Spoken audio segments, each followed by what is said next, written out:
Thank you for joining me for Cam Church. My name is Unicole Unicron, and today's topic is called the cost of peace. And I don't know that I've ever seen those words put together, the cost of peace. I think that's a really strange pairing of words, and I'm here to explain what they mean to me. As of late, in the last couple of years since the pandemic, I've sort of shifted my focus from joy over to peace. In UNICULT, we promote joy, and joy is defined in UNICULT as any authentic emotion.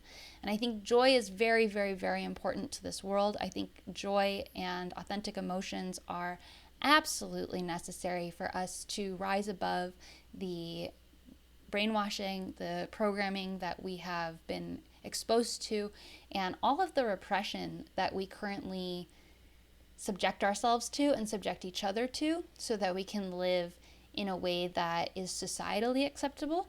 And we have to let that go, and we have to really dig down to find out what truly makes us happy, so that we can have an authentic connection to joy, so that we can then have an authentic reality, so we can stop having illness and disease and murder and rape and war. I think that we're all down for a world without those things. And the way that we do that is by accessing joy. But in the last couple of years, I've been shifting my personal focus from joy over to peace. And I've been saying that peace is the most important thing that you should look for. It's the most important thing that you should shoot for. And I think that joy is almost like a predecessor of peace. You have to know about your authentic energy. You have to know about what makes you truly happy. You have to understand that you are an individual who is filled with your own unique light, your own unique needs, your own unique perception of the world. And that is beautiful and important.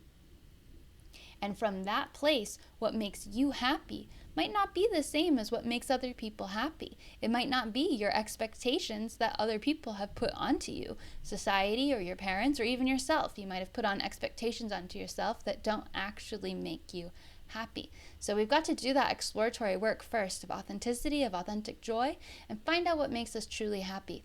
And once we have that information, then we can move into a place of peace. Then we can move into a place where we are really resonating on this frequency of no conflict and of no struggle.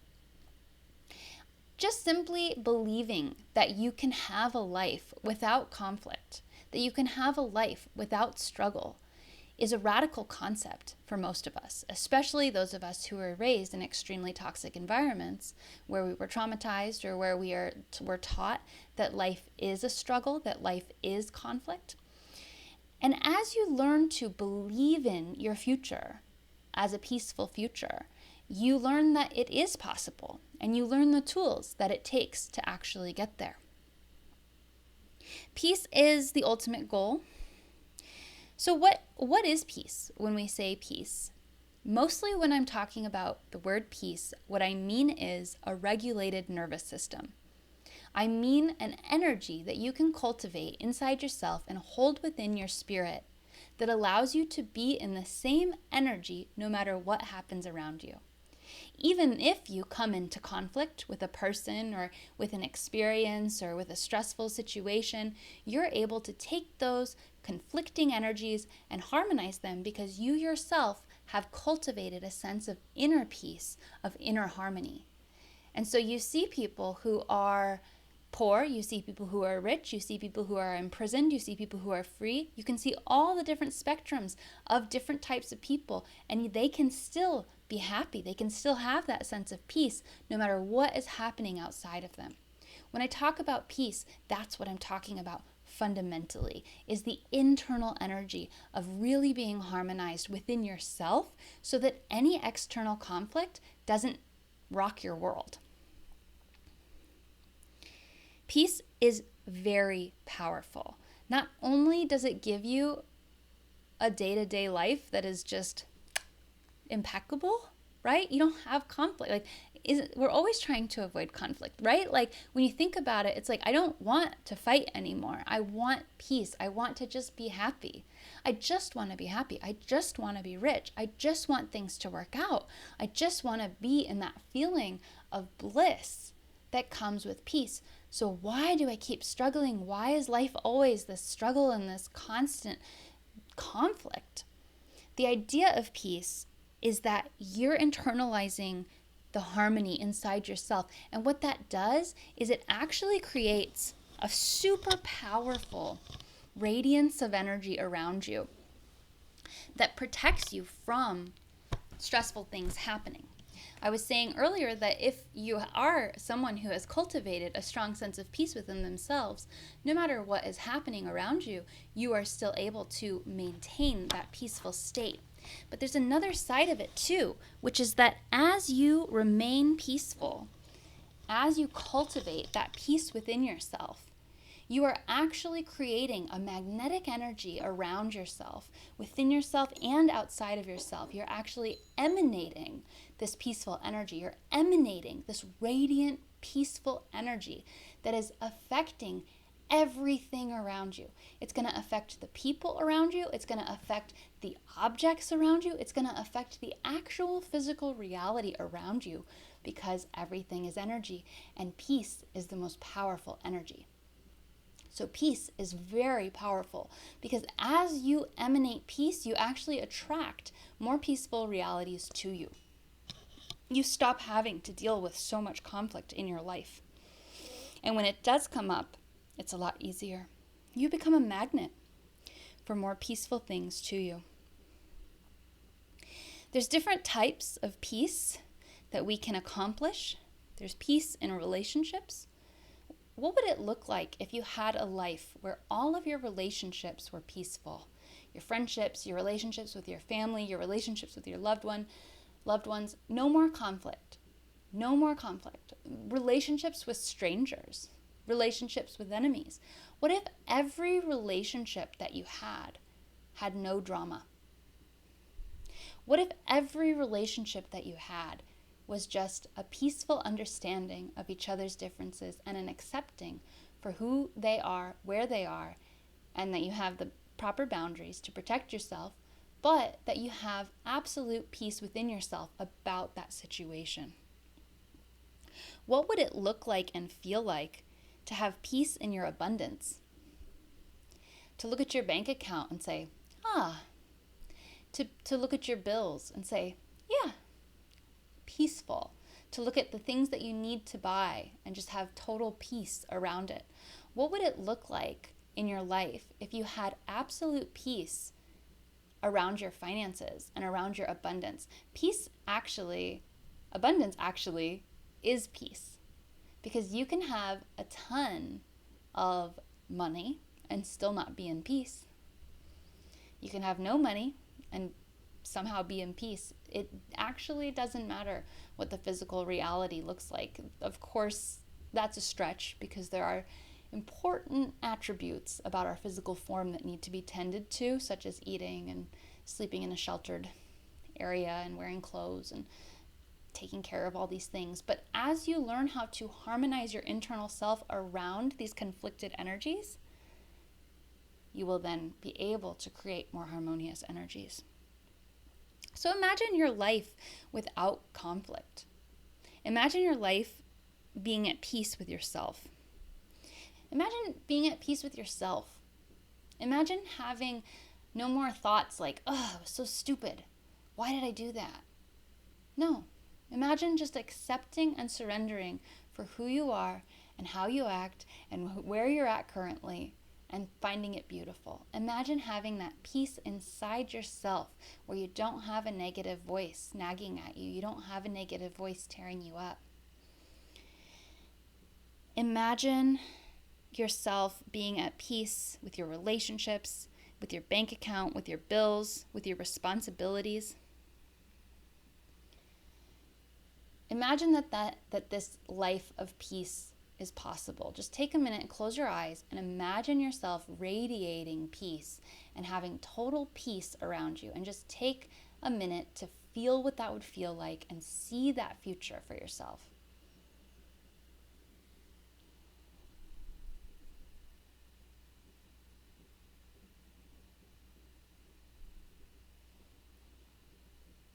And ask yourself, what would it cost to get there? And this is the cost of peace. What do you have to lose in order to gain that peace? It's very important that we understand the sacrifices that are involved with letting go of our old traumatized and triggered reality of conflict and struggle and moving into a more peaceful place. What would you lose? Usually, for most people, it would mean losing a part of your identity. I'm someone who's fiery. I'm someone who fights. I'm someone who stands up for what they believe in. I'm someone who is a gossip. Whatever it is that you carry inside of yourself, that's part of your identity, that's part of not being a creator of peace, is something that you would have to sacrifice in order to step into a life of peace. There is an aspect of who you are that is actually creating the conflicted realities around you. It's not good or bad, it just is. In order to create a peaceful reality, you might lose your friends. If you and your friends have friendships that are built up around toxic patterns, around gossip, around fighting, around talking bad about other people, around anything that isn't peace, then you would have to lose those friendships, or they would have to radically transform. You might lose how you relate to your friends and your family. A lot of times when we are struggling, we build up our identity in the struggle. We say, I am someone who struggles. I am poor. I am someone who works a minimum wage job. I hate rich people. I hate everyone else. I'm an introvert. You can say all these things about yourself, and you can identify with those things. And oftentimes when we identify with these things, we build up relationships with other people where we also identify with them around these ideas. So you might have friends and you commiserate about the struggle. And those relationships you would lose, or they would have to radically transform if you went into a place of peace. This one's a doozy. You would lose entertainment. Many times we gossip, or many times we hold on to the energy of fighting because it is entertainment. Think about all of our understanding of entertainment. Almost every single book, every single TV show, every single movie is predicated around a struggle, around a conflict. If you take a creative writing class, you know that the conflict is the meat of the plot. So not only are you going to be unable to relate to movies and television and books and our regular form of entertainment, but you're also going to perhaps find yourself bored in a peaceful reality. You might actually let go of all the conflict and then say, well, now what? I'm just sitting here. And I think for many of us, that might have been what happened in the higher realms. And then we decided to come into the reality of conflict, to be born on earth, to experience this life in order to feel something, because it actually got boring for us to live in a peaceful reality. And lastly, there is a high that comes from resolving conflict.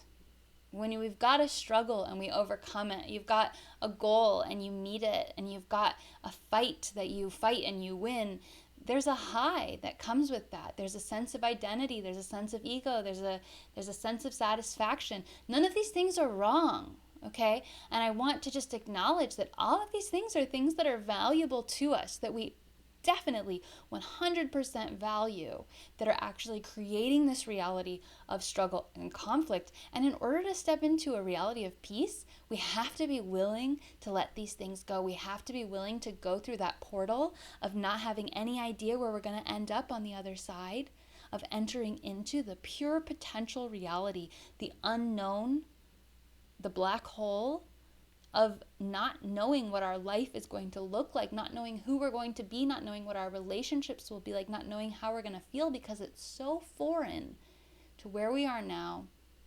that as you go through it and you trust that you go through it, you end up on the other side in a new way. As we learn to take more responsibility for the fact that we are creating our realities, we are going to start incorporating all the different places where we are choosing struggle, where we are choosing conflict, where we are not actually creating the energy of peace from within ourselves to radiate it out, when we are actually rejecting peace and love, and maybe you're choosing a path of conflict or a path of fear because you're valuing it. And it's not a bad thing to value it, but as we learn more and more to take responsibility for the fact that we create our realities, you start to realize that you are creating these darker dimensional conflicts and that you can create peace. So what do you do if you've heard this sermon and you say, you know what? I see the value of the struggle. I'm ready to let it go. I'm tired of it. I'm tired of the conflict. I'm tired of the struggle. I want to live in that boring place of peace where I just wake up feeling healthy and happy, where I just wake up surrounded by people who love me, where I just wake up feeling like I have enough, where I just feel supported, where I just feel loved, where I'm not talking shit about anyone, where I just feel at peace with everyone in the world. I don't have anything bad to say about anybody. I just feel great, and I just wish everyone well on their journeys. That's the life I crave. If you're there, if you're ready to go through this portal, you're ready to let go of who you are, you're ready to step into a reality of peace, it can be yours. It can be yours. And here's how you do it. It's a couple of really helpful techniques. The first one is to set boundaries. I saw someone talking about boundaries. You set enough boundaries, and then there's no one left in your life. This is that portal. You're going through this portal. You're going into the unknown. There's a period of cocooning. There's a period of metamorphosis where you become nothing at all because you don't even know what's on the other side. But if you set your intention to set these boundaries because you know you deserve better, you know that there are other people in this world who will treat you the way that you deserve to be treated, then you can more easily set those boundaries and be at peace with your loneliness for the time that it's necessary and know that your soul family is coming in. Setting boundaries is a very easy way to start having peace. If you've got someone who triggers you, the trigger's on you. People can act however they act, and you can be in your peace. If you're a master, you can be in your peace no matter how anybody acts. But why would you expose yourself to it? Why would you allow yourself to be around demonic or dark or toxic energies if you don't have to be? Boundaries are really, really, really important. And it's really nice to think, well, I'm just going to become a master and I'm going to keep exposing myself to these toxic energies. It doesn't really work like that. As you align your energy from within yourself, you realize you deserve to be treated better by other people, and that when people are really wounded and they're treating you poorly, you don't actually have to be there for them. It doesn't help them.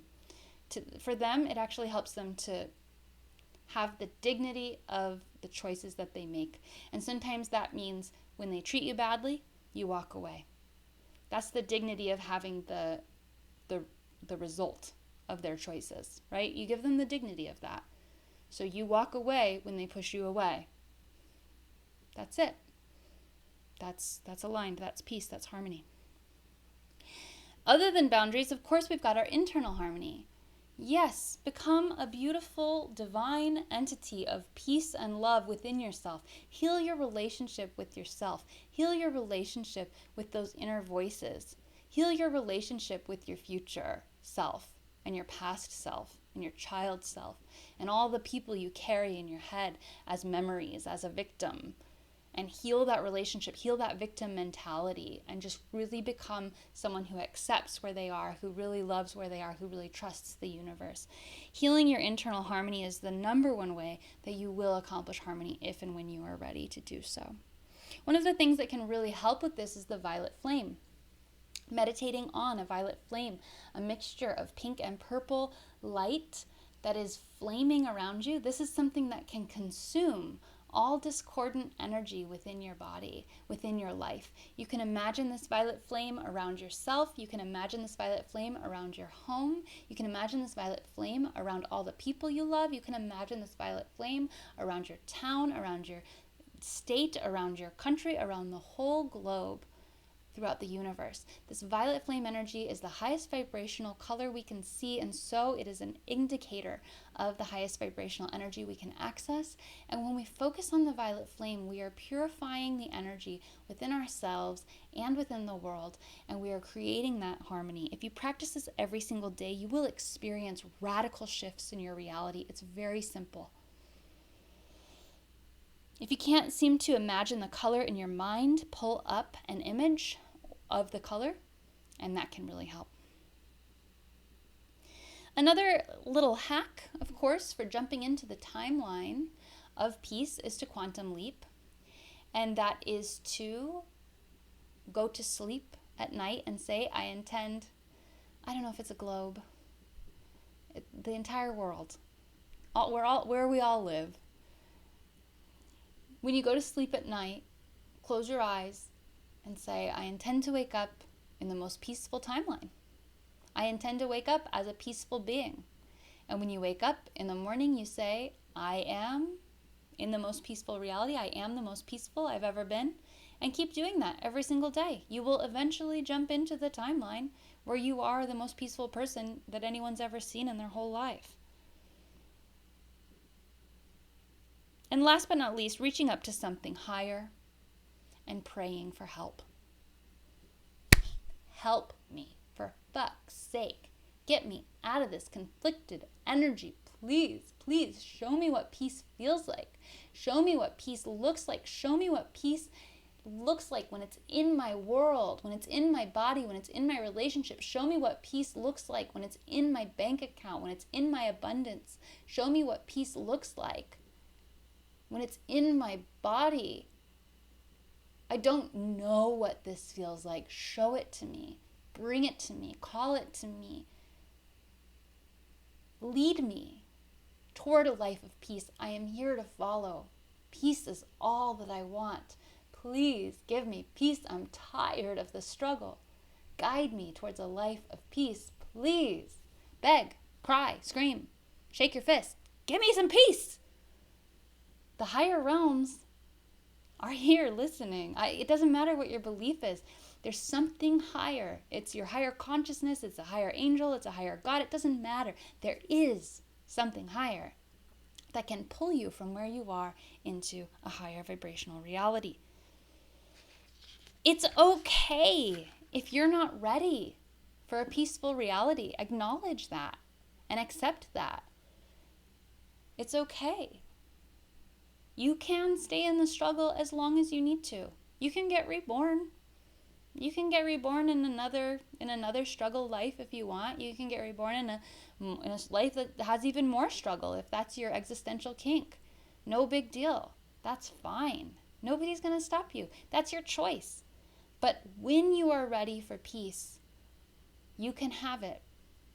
But you have to sacrifice a lot of who you are, a lot of your relationships, and you have to just totally trust that as you go through this portal, that it's going to be better than you can ever imagine, because you're shooting for something that you don't even know about. You're shooting for a reality that you have never even experienced in this life. Meditation, yoga, etc. Continue to feel into your own peaceful energy. Do what brings you peace, set those boundaries, and continue to keep your eye on the prize. Thank you so much. I hope that this sermon helps you for years to come. Uni bless.